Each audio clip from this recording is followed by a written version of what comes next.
Let's talk about Virgin Atlantic. The airline has announced they're going to let male pilots and cabin crew wear skirts and female staff wear trousers. Oh, how revolutionary. As part of an inclusivity drive, as the airline has scrapped gender uniforms, introducing gender-neutral markers like the horrific MX on tickets, and will hand out pronoun badges as well. Let's talk about this with Miranda Yardley, who's a human rights activist, and she is herself trans. Good morning to you, Miranda.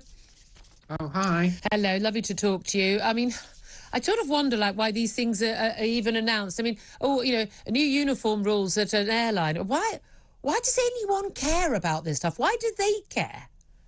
Well, here I am to make you care about it. All right. Here we go. Here we go.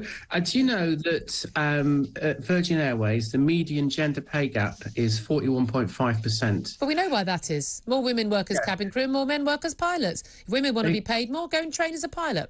Exactly. 81.3% of the men at Virgin Airways are in the upper pay quartile. 68.4% of the women at Virgin Airways are in the lower pay quartile. Like you say, it's because the jobs at Virgin Airways are the higher paid jobs are on the flight deck, and they are the engineer roles.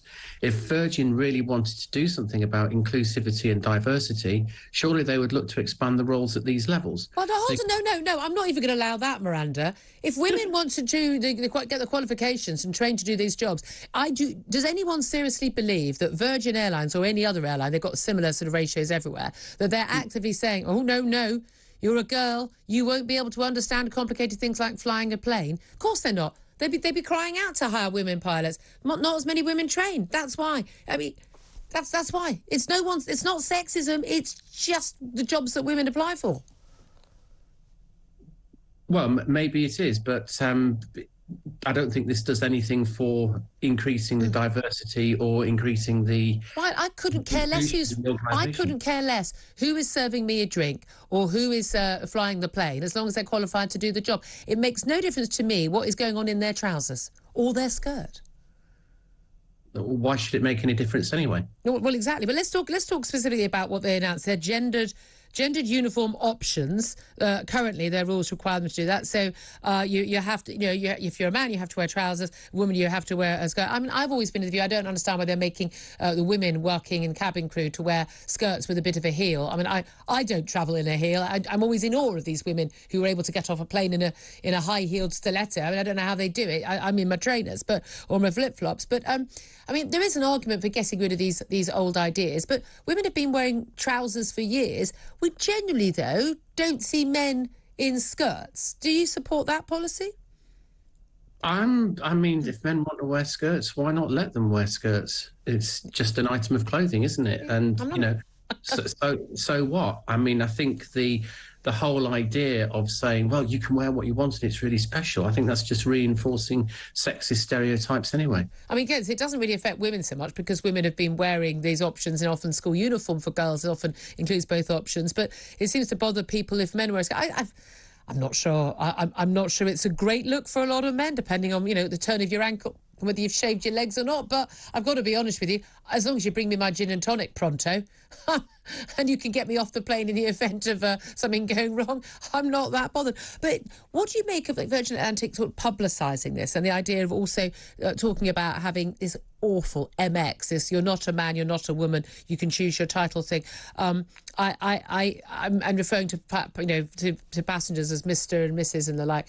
I mean, there's no demand for this from the general public, is there?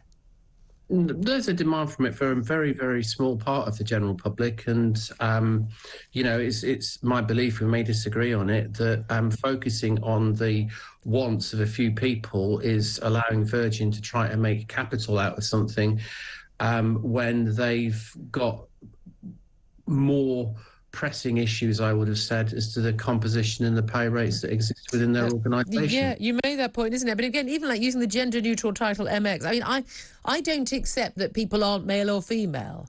I say you can, anyone can call you. You choose to call yourself Miranda Yardley and live as you do. You were born male. You will die male, but you choose to live as a trans woman, and I absolutely respect that and want you to be, live your best life. But to have MX, for people to choose a gender neutral title, is that relevant? Well, it's jumping on a bandwagon, isn't it? It's a fashion statement. There's Yeah. no, like you say, there's no grounding for a gender, this idea of MX being neither male nor female. There's no grounding for that in reality. It's just a passing fashion phase. I Yeah. would have, it's almost like this type of thing, this mixed thing, this non-binary thing is the new emo, which was the new goth. I would have celebrated in the 1980s airlines imposing a goth. Yeah, that would have been fun. I'd love to have seen that. Miranda, always good to talk to you. Thank you very much indeed.